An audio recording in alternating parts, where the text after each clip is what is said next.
Donald Trump ने Iran पर बड़े हमलों को 5 दिन के लिए टालने का ऐलान कर दिया और बातचीत को प्रोडक्टिव बताया। वहीं दूसरी तरफ ईरान ने तुरंत जवाबी कार्रवाई करते हुए इसराइल पर कई दौर में मिसाइल हमले कर दिए हैं, जिससे तेल अवीव समेत कई इलाकों में एयर रेड सायरन बज उठे हैं और एक और बहुमंजिला इमारत में बड़ा धमाका हुआ है, जिसमें दीवारों में बड़े छेद हो गए और कई लोग मलबे में फंस गए हैं, जिन्हें बचाने के लिए रेस्क्यू ऑपरेशन चलाया गया है। यानी एक तरफ बातचीत की बात और दूसरी तरफ जमीन पर तेज होती जंग, यही इस पूरे संघर्ष की सबसे बड़ी सच्चाई बनती जा रही है। इसराइल ने भी जवाब में कहा है कि उसके फाइटर जेट्स ने तेहरान के अंदर बड़े पैमाने पर हमले किए हैं और 50 से ज्यादा ठिकानों को निशाना बनाया है, जिनमें इस्लामिक रेवोल्यूशनरी गार्ड कॉर्प्स के इंटेलिजेंस सेंटर और ईरान के खुफिया मंत्रालय से जुड़े ठिकाने शामिल हैं। साथ ही बैलिस्टिक मिसाइल्स स्टोरेज और लॉन्च साइट्स पर भी हमला किया गया है। यानी दोनों तरफ से सीधी सैन्य टक्कर जारी है।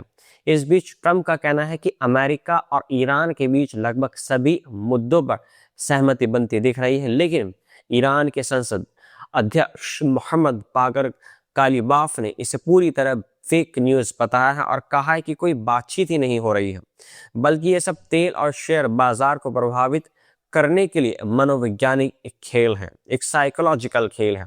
वह इस्लामिक रेवोल्यूशनरी गार्ड कॉर्प्स ने भी साफ कहा है कि ट्रंप के बयान सिर्फ साइकोलॉजिकल ऑपरेशन है और इनका युद्ध पर कोई असर नहीं पड़ेगा। अब इस पूरे घटनाक्रम का सबसे बड़ा और असर ग्लोबल इकोनॉमिक पर दिख रहा है, क्योंकि स्ट्रेट ऑफ हार्मोज लगभग बंद स्थिति में है, जहां से दुनिया की करीब 20% तेल सप्लाई गुजरती है और इसी वजह से तेल की कीमतों में भारी उतार चढ़ाव देखने को मिल रहा है। पहले कीमत गिरकर $100 से नीचे आ गई थी, लेकिन ताज़ा हमलों के बाद फिर से $104 प्रति बैरल तक पहुंच गई है। यानी बाजार भी इस जंग के हर कदम पर प्रतिक्रिया दे रहा है। रिपोर्ट्स के मुताबिक अब तक इस युद्ध में 2000 से ज्यादा लोगों की मौतें हो चुकी हैं और हालात और बिगड़ने की आशंका बनी हुई है। दिलचस्प बात यह है कि जहां अमेरिका सीधे बातचीत की बात कर रहा है, वहीं यूरोपीय और क्षेत्रीय देश जैसे पाकिस्तान, मिस्र और खाड़ी देश बैक चैनल के जरिए दोनों पक्षों के बीच संदेश पहुंचाने की कोशिश कर रहे हैं। और खबरें हैं कि इस हफ्ते इस्लामाबाद में संभावित बातचीत भी हो सकती है, जिसमें अमेरिकी और ईरानी अधिकारी शामिल हो सकते हैं, लेकिन अभी तक इसकी ऑफिशियली तौर पर पुष्टि नहीं हुई है।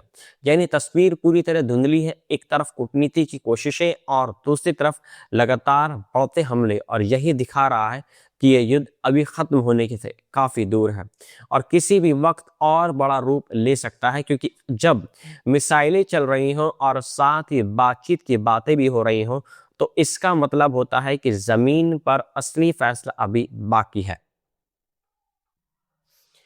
तेहरान की सड़कों पर लगे कैमरों को हैक करके आयतुल्लाह अली खामेनी को ट्रैक किया गया और उसी के आधार पर उन्हें निशाना बनाया गया। यानी जो निगरानी सिस्टम लोगों पर नजर रखने के लिए बनाए गए थे, वही सिस्टम दुश्मनों के लिए सबसे बड़ा हथियार बन गया। ये घटना दिखा रही है कि आज की जंग सिर्फ मिसाइल और बम तक सीमित नहीं रही है, बल्कि अब डेटा और टेक्नोलॉजी सबसे खतरनाक हथियार बन चुके हैं।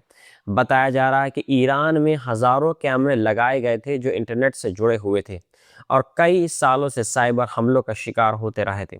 यहाँ तक कि पहले भी कई बार चेतावनी दी गई थी कि ये सिस्टम सुरक्षित नहीं है, लेकिन इसके बावजूद इन्हें ठीक से अपडेट नहीं किया गया और यही कमजोरी जंग के दौरान भारी पड़ गई है।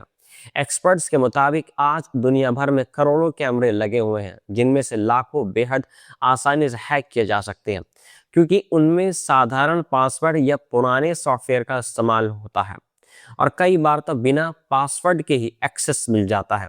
यही वजह है कि हैकर सिर्फ एक छोटी सी कमजोरी पकड़कर पूरे सिस्टम को अपने कब्जे में ले सकते हैं।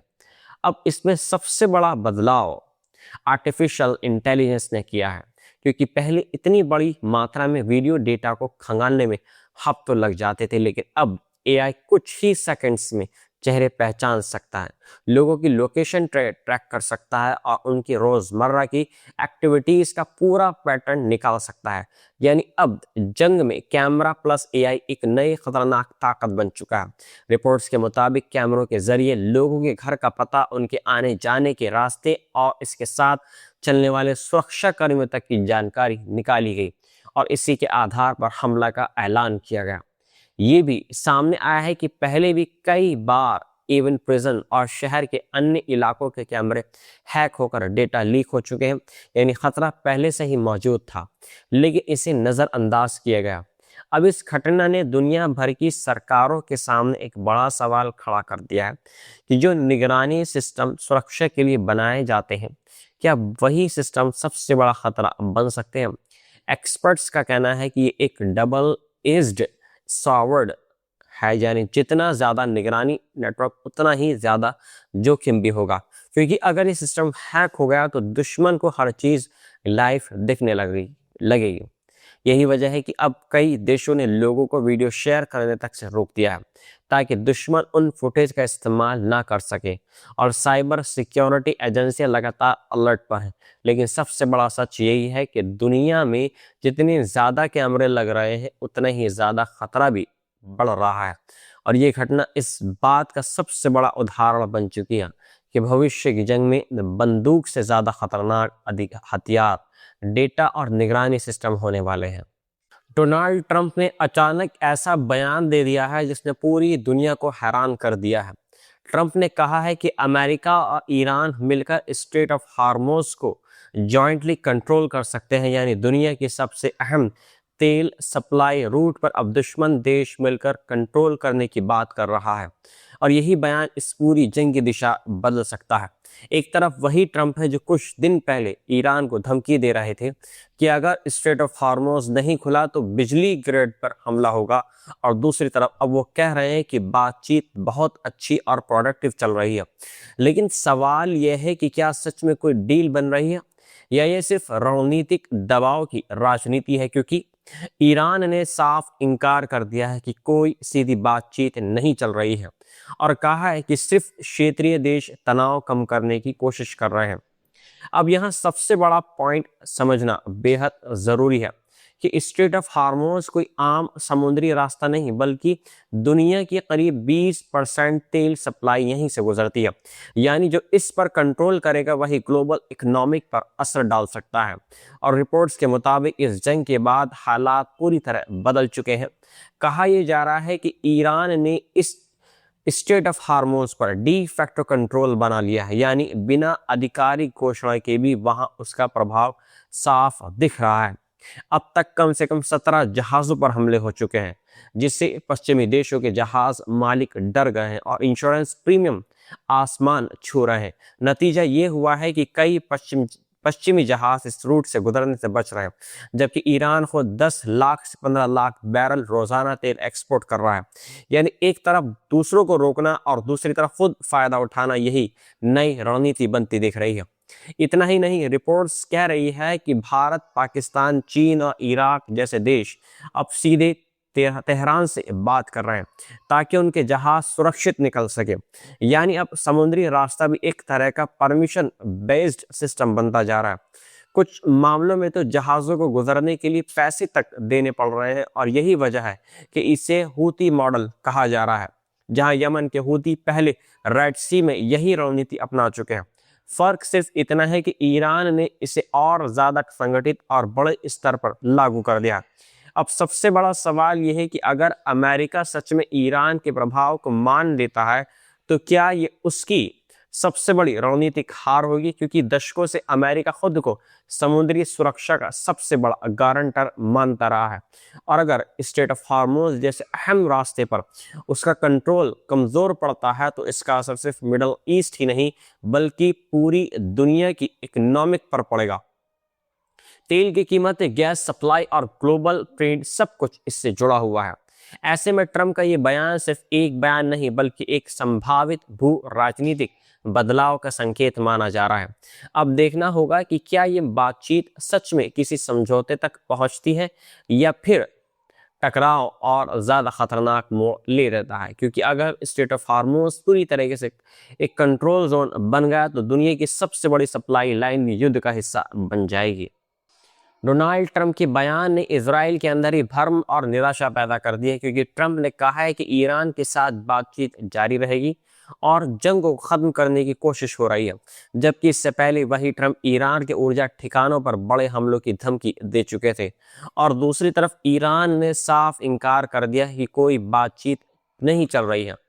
अब इस विरोधाभास ने इजराइल के रणनीतिक हलकों में बड़ा सवाल खड़ा कर दिया है, क्योंकि शुरुआत से ही बेंजामिन नेतन्याहू और उनकी सरकार इस जंग को अस्तित्व की लड़ाई बताकर पेश कर रहे थे और दावा कर रहे थे कि अमेरिका को इस युद्ध में शामिल करने में उनका बड़ा रोल है। लेकिन अब जब ट्रंप खुद बातचीत की बात कर रहे हैं तो इजराइल के कई एक्सपर्ट इसे एक तरह का झटका मान रहे हैं।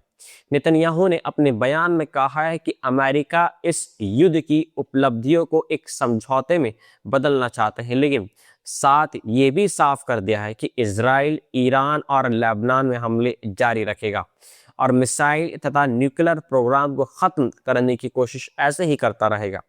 इसके बावजूद इजराइल के अंदर ये एहसास और बढ़ रहा है कि जिस जंग को सरकार ने जल्दी जीत और यहाँ तक कि ईरान में सत्ता परिवर्तन के रूप में पेश किया था, वह अब इस दिशा में नहीं जा रही है, क्योंकि ईरान की सरकार अभी भी कायम है और हाल के दिनों में ईरानी हमलों ने इजराइल को भी नुकसान पहुंचाया है। ऐसे में अचानक बातचीत की बात लोगों को असहज कर रही है। पूर्व इजरायली राजदूत एलोन पिकास ने कहा है कि अगर ट्रंप ने नेतन्याहू की मर्जी के खिलाफ बातचीत शुरू की है तो इसका मतलब ये हो सकता है कि ट्रंप को एहसास हो गया है कि उन्हें युद्ध की सफलता को लेकर गलत तस्वीर दिखाई गई थी।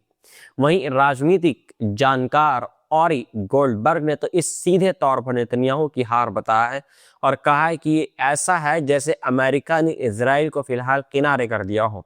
हालांकि कुछ अन्य जानकारों का मानना है कि भले ही इजराइल को बातचीत में शामिल न किया गया हो, लेकिन उसने अपने मुख्य सैन्य लक्ष्य काफी हद तक हासिल कर लिया, जैसे ईरान की सैन्य क्षमताओं को कमजोर करना और अमेरिका को लंबे समय तक इस संघर्ष में बनाए रखना।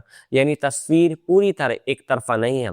लेकिन सबसे बड़ा सवाल ये भी है कि क्या ये जंग वास्तव में किसी समझौते की ओर बढ़ रही है या फिर ये सिर्फ रणनीतिक चाल है, क्योंकि अगर अमेरिका और ईरान के बीच कोई डील होती है तो इसका सीधा असर इजराइल की भूमिका और उसकी रणनीति पर पड़ेगा। और यही वजह है कि इस वक्त तेल अवीव से लेकर वॉशिंगटन तक हर जगह अनिश्चितता और बेचैनी का माहौल बना हुआ है।